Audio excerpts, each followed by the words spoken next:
Okay, so when I first heard about iBest team working on Educare Skill, I was wondering what different can they make, because there are millions of content on YouTube for educational purpose. So what can a small company in a small country do?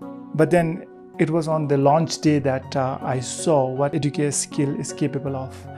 It has put together a huge volume of Bhutanese content.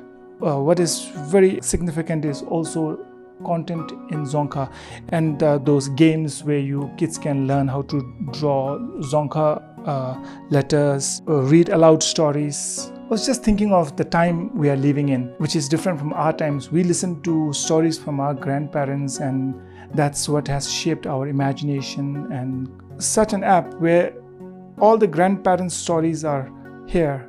Either you can just watch it, or you can listen to it, or you can read aloud. This app can actually do this very important part, of connecting our children to our ancient stories. So I thought these are very significant contents on Educare Skill.